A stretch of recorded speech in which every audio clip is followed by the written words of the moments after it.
La poussière de la bataille de Quirina retombe lentement. Les plaines du Mandé sont silencieuses. La guerre est terminée. Le roi du Soso, Soumaoro Conté, a disparu.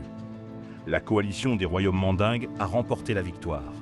Et au centre de cette victoire se tient un ancien prince exilé, un ancien enfant moqué, désormais reconnu comme chef par tous, Sundiata Keita.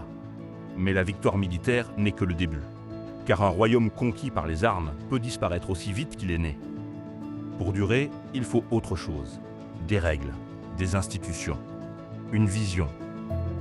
Après la guerre, le territoire du Mandé est profondément bouleversé. Les anciens royaumes ont été détruits ou affaiblis. Les peuples ont été déplacés. Les alliances doivent être reconstruites. Sundiata comprend alors une chose essentielle.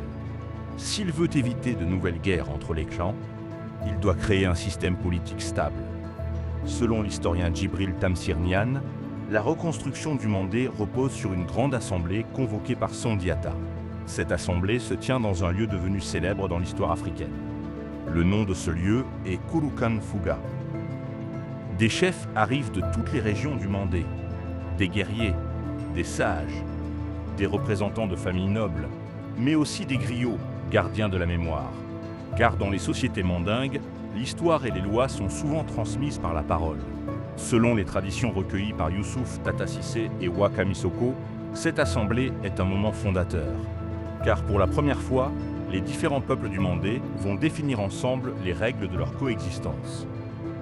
Sundiata ne veut pas régner comme un tyran. Il ne veut pas reproduire le modèle de domination de Soumaoro.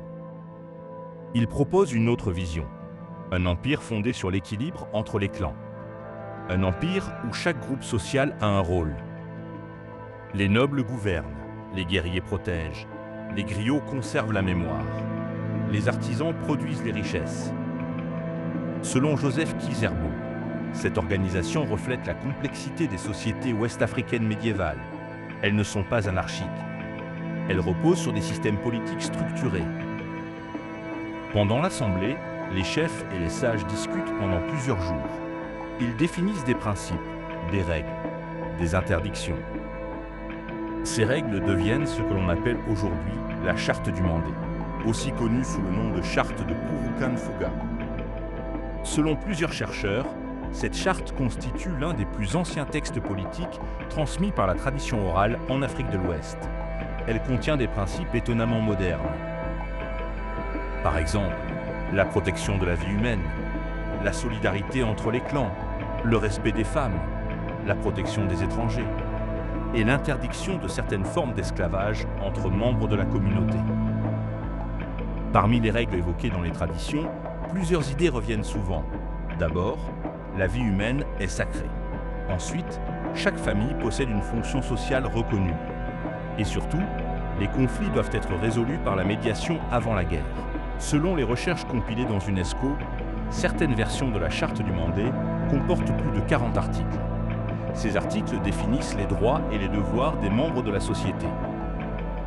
Contrairement aux lois écrites d'autres civilisations, la Charte du Mandé est transmise oralement. Les griots jouent un rôle essentiel.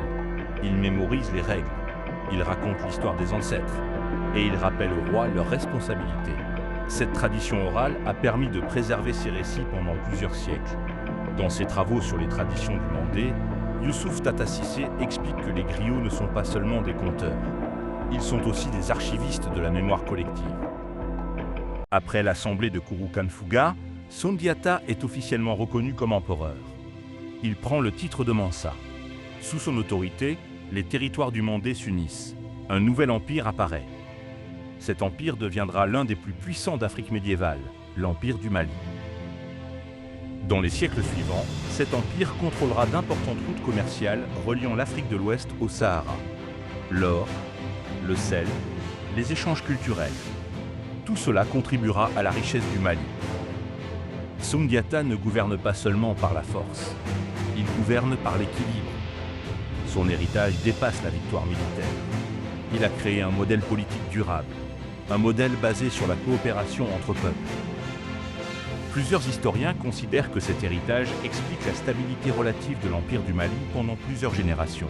Parmi eux, Nehemia Leftion, auteur de l'ouvrage Ancien Ghana and Mali. Aujourd'hui encore, l'histoire de Sundiata est racontée dans toute l'Afrique de l'Ouest.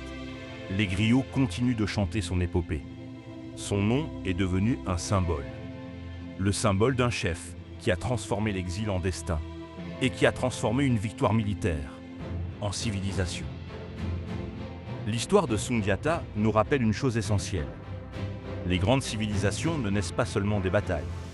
Elles naissent aussi des idées, des lois et des valeurs que les sociétés choisissent de transmettre. Au XIIIe siècle, dans les plaines du Mandé, un empereur africain et ses alliés ont tenté de construire un monde fondé sur ces principes. Et c'est pour cela que la charte du Mandé reste aujourd'hui un symbole important de l'histoire politique de l'Afrique. Merci d'avoir suivi avec moi ces épisodes sur l'épopée de Sundiata Keita, roi du Mandingue. Moi, c'est Mamadou. À bientôt pour une saison 2 sur les héros africains et afro-descendants.